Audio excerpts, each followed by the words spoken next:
दोस्तों एक ऐसा दौर जब खुलकर हिंदू मुसलमान की पॉलिटिक्स देश में है, एक ऐसा दौर जब खुलेआम मीडिया भाई को भाई से लड़वाने का कोई भी मौका नहीं छोड़ती।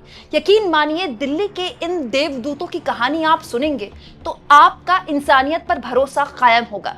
आपको ये भरोसा होगा कि इस दुनिया में लड़वाने वाले जितने भी लोग हैं, इंसानियत बचाने वालों की भी कमी नहीं है। दोस्तों दिल्ली में जो अग्निकांड हुआ उससे उपजे कई सवाल हैं जिसका जवाब पता नहीं हमें कभी मिल पाएगा कि नहीं मिल पाएगा। 21 लोगों की इसमें जान जा चुकी है, कई पुलिस वाले जख्मी हैं, कई और लोग भी जख्मी हैं। लेकिन इस कहानी के बीच, इस दर्दनाक दास्तान के बीच एक ऐसी तस्वीर भी निकल कर आई है जो हम सबका इंसानियत पर भरोसा और मजबूत करती है। और ये तस्वीर इतनी बड़ी थी कि खुद बीजेपी के विधायक को खड़े होकर उन लोगों की पीठ थपथपानी पड़ी जो इस दिल्ली के अग्निकांड के देवदूत बनकर उभरे। दोस्तों ये जो तस्वीर आप देख रहे हैं, ये दिल्ली के वो रियल लाइफ हीरोज हैं जिन्होंने अपनी जान पर खेलकर उन लोगों की जान बचाई जिनसे इनका कोई वास्ता नहीं है। इनमें बहुताया लोग मुस्लिम समुदाय से हैं। दोस्तों बीजेपी के स्थानीय विधायक सतीश उपाध्याय ने बकायदा इन लोगों के साथ अपनी फोटो शेयर की है और लिखा है, आज के जामाजों को सलाम। मालवीय नगर के हौज रानी स्थित लेमन ग्रीन रेस्टोरेंट में लगी भीषण आग के दौरान इन 5 साहसी नागरिक अफजल, मोहम्मद शाहरुख, मोहम्मद अनीश, मोहम्मद आमिर और मोहम्मद वसीम और 5 वीर पुलिसकर्मी HC Dinesh, HC Kartar Singh, HC Deshraj, HC Ajay और एचसी मीना ने अपनी जान की परवाह किए बगैर कई लोगों की जिंदगी बचाई।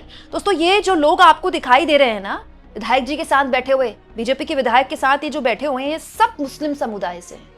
इन लोगों के नाम मैं फिर से पढ़ देती हूँ।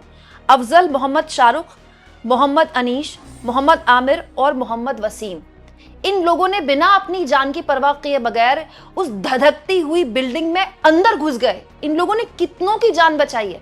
इनफैक्ट इनके साथ तो वीडियो शेयर किया है बीजेपी के विधायक ने, जो सबसे पहले घुस गए। यहां मैं ये नहीं कह रही हूं कि मदद करने वाले सारे के सारे मुस्लिम समुदाय से हैं, लेकिन जब बात इंसान को बचाने की थी ना, तो किसी ने देखा ही नहीं कि कोई हिंदू जल रहा है, कि मुस्लिम जल रहा है, कि बचाने वाला मुस्लिम है, कि क्रिश्चियन है, कि कौन पीड़ित है, कौन बचाव करने वाला है। सब भूल गए अपने धर्म, अपने जाति, अपने रंग भेद को भूल गए। इंसान ने बस इंसान को देखा। यह है इस देश की मिट्टी की ताकत। दोस्तों ये इंसानियत की मूल भावना की ताकत है कि कोई भी इंसान अपने सामने किसी को तड़पता हुआ नहीं देख सकता। सिर्फ ये सोचकर किसी के साथ भेदभाव कैसे किया जा सकता है कि वो फलाने धर्म से है या ढिमकाने धर्म से है। और मदद जब दी जाएगी तो फिर मदद लेने वाला ये भी नहीं देखेगा कि ये ढिमकाने धर्म से है कि फलाने धर्म से है। यहां मैं एक और चीज आपको बताऊं, केवल यही लोग नहीं है दोस्तों, ये एक और शख्स है जिनके बारे में बात होनी चाहिए। क्या आप जानते हैं दोस्तों, इस अग्निकांड के जद्दोजहद में धुएं के गुबार के बीच एक फरिश्ते और थे जिन्होंने अपनी गाड़ी कमाई से खरीदे हुए 2 लाख के गद्दे सड़क पर यूं बिछा दिए, अपनी पूरी दुकान खाली कर दी। क्यों? क्योंकि ऊपर से लोग कूद रहे थे, आग से बचने के लिए लोग कूद रहे थे। उनको दिख नहीं रहा था कि कहीं से जहां से निकलने की जगह थी वहां आग लगी हुई थी, निकलते कैसे। तो अगर ऊपर से वो नीचे कूदते, सड़क पर गिरते, तो वो और बुरी तरह से चोटिल होते या फिर जान जाने का और खतरा था। यहाँ आग से मरते या कूदने से मरते। दोस्तों तब रियाजुद्दीन सामने आए। रियाजुद्दीन उसी होटल के पास एक दुकान चलाते हैं गद्दों की। उनको ये पता चला कि भाई जो जहां उनकी दुकान है वहां पास के होटल में आग लग गई है। उन्होंने ना आओ देखा ना ताओ।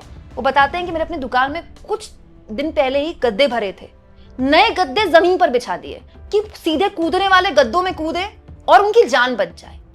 अब आप सोचिए दोस्तों, एक दुकानदार के लिए उसके दुकान में पड़ा माल सबसे इंपॉर्टेंट होता है, उसकी पूंजी होती है, उसी से तो वो खाएगा पिएगा।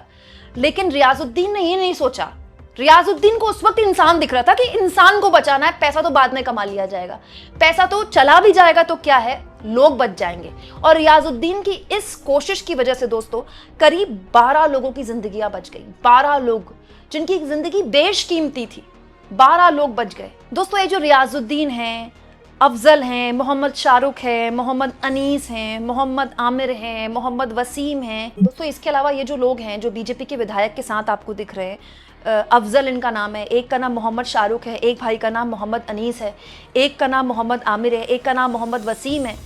इन्होंने अपने स्तर पर लोगों को सीपीआर दिया है। दोस्तों अगर ये सीपीआर उस वक्त ना दिया जाता तो पता नहीं क्या होता। 10 लोगों को इन लोगों ने सीपीआर दिया। क्यों? क्योंकि इनको उस वक्त दिख रहा था कि इंसानियत से बड़ा इस वक्त कोई धर्म नहीं है उनके लिए। जैसे आपने लोगों की जान बचाने के लिए कम से कम 10 लोगों को सीपीआर ये देखिए सीपीआर कितनी बड़ी चीज है, हम सब लोगों को समझना चाहिए। सीपीआर की ट्रेनिंग सबको लेनी चाहिए। इन लोगों के प्रयास से, ये बच्चे हैं, सभी लॉयर हैं, काम करने वाले हैं, सिक्योरिटी में हैं, इनके सीपीआर के कारण से अभी एक फॉरेन नेशनल जो जिनके वाइटल अब ठीक हैं, आपने 10 लोगों को सीपीआर दिया। मुझे आप जैसे लोगों पर गर्व है और आप ऐसे ही लोगों की सेवा करें, ये बहुत महत्वपूर्ण है।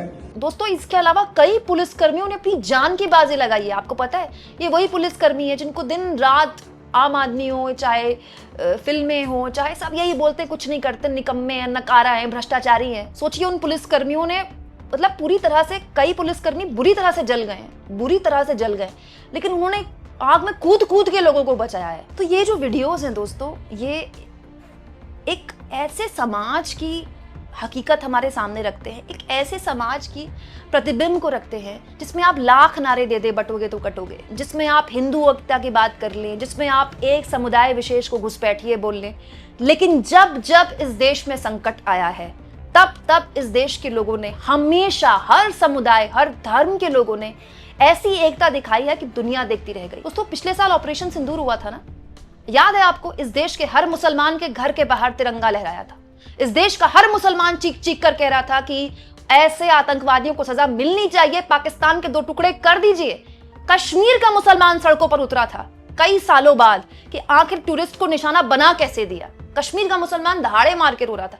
इस वीडियो के जरिए मैं किसी भी तरह से खास समुदाय को सेलिब्रेट नहीं कर रही हूं, ना ही ये कह रही हूं कि ये एक कोशिश है आपको बताने की कि इस तरह की जो तस्वीरें हैं ना, हमारे समाज में नहीं आती हैं सामने, लेकिन जब आती हैं तो उनको हाईलाइट किया जाना चाहिए। हालांकि ऐसी तस्वीरों के बीच कुछ लोगों को हीरो बनाने के पीछे हमें ये नहीं भूलना चाहिए कि ये जो अग्निकांड हुआ है, ये इसलिए हुआ है क्योंकि होटल मालिक ने एनओसी नहीं ली, फायर एनओसी। ये उस दिल्ली में हुआ है जहां एमसीडी में, दिल्ली में बीजेपी का राज है, जहां दिल्ली सरकार में बीजेपी का राज है, जहां केंद्र में बीजेपी है। देश की राजधानी दिल्ली में एक होटल चल रहा था, 21 लोगों की वहां जान चली गई, कई लोग घायल हैं, सिर्फ इसलिए क्योंकि एक होटल मालिक ने एनओसी लेना मुनासिब नहीं समझा। देश के किसी भी हिस्से में, किसी भी बिल्डिंग में आग लगती है तो ये फायर एनओसी की ही बात सामने आती है। तो ये अपने आप में सवाल है।